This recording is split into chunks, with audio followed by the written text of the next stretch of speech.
एक समय की बात है। रामनगर नाम के शांत गांव में सेठ लालचंद रहते थे। उनके बेटे विक्रम गांव का सबसे पढ़ा लिखा नौजवान था, ईमानदार, मेहनती और समझदार। उसकी पत्नी गौरी एक सीधी सादी, संस्कारी और मेहनती स्त्री थी, जिसकी हर सुबह अपने पति की सेवा से शुरू होती थी। वह विक्रम के लिए गुड़ वाली अदरक की चाय बनाती, कपड़े और जूते साफ करती और फिर पूरे घर और खेतों की जिम्मेदारी संभालती। विक्रम के लिए वही उसका संसार थी। कुछ साल बाद विक्रम को बड़े राज्य मायापुरी में व्यापार बढ़ाने का अवसर मिला। गांव और मिट्टी से बंधी गौरी का मन नहीं था, पर उसने अपने पति की खुशी के लिए हां कह दी। मायापुरी पहुंचकर उन्हें एक विशाल हवेली मिली, लेकिन गौरी को वहां का शोर, परायापन और बंद दीवारें घुटन देने लगीं। उसने बालकनी में गमलों में तुलसी और गेंदे के पौधे लगाकर उस हवेली को माटी की महक नाम दिया। विक्रम धीरे धीरे बड़े राज्य की चमक दमक में खोता गया। अब उसे रेशमी कपड़े, मैदे की रोटियां और शहर की बातें भाने लगीं। गौरी ने कोशिश की कि वह खुद को नए माहौल में ढाले, पर उसका सादापन विक्रम को अब पुराना लगने लगा था।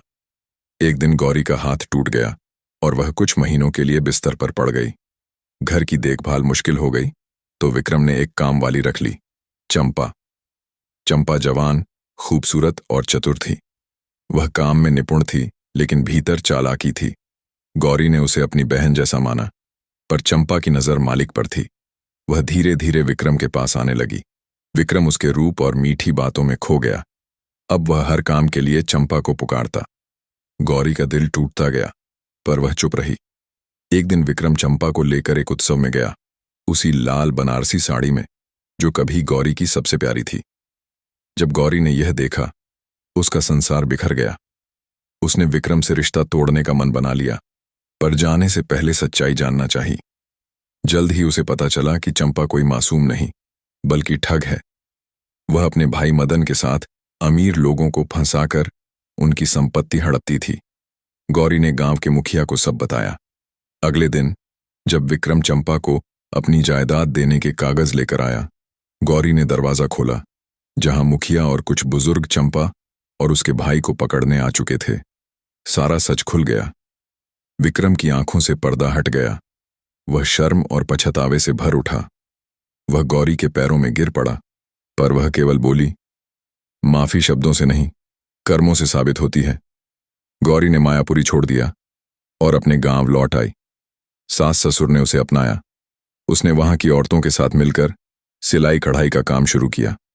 धीरे धीरे उसकी मेहनत रंग लाई और वह आत्मनिर्भर बन गई। कुछ महीनों बाद विक्रम सब कुछ छोड़कर पश्चाताप के साथ उसके पास लौटा। उसने खेती बाड़ी शुरू की और पूरा जीवन गौरी का विश्वास वापस पाने में लगा दिया। गौरी ने देखा कि अब वह वही पुराना विक्रम नहीं रहा जो मायापुरी की चकाचौंध में खो गया था। वह सादगी, मेहनत और सच्चाई से भरा आदमी बन चुका था। इस बार उनका रिश्ता केवल प्यार नहीं, बल्कि सम्मान और बराबरी पर टिका था। माटी की महक फिर से उनके आंगन में लौट आई। चिड़ियों की चहचहाहट, मिट्टी की खुशबू और उस जीवन की सादगी के साथ जहां रिश्तों की असली कीमत थी।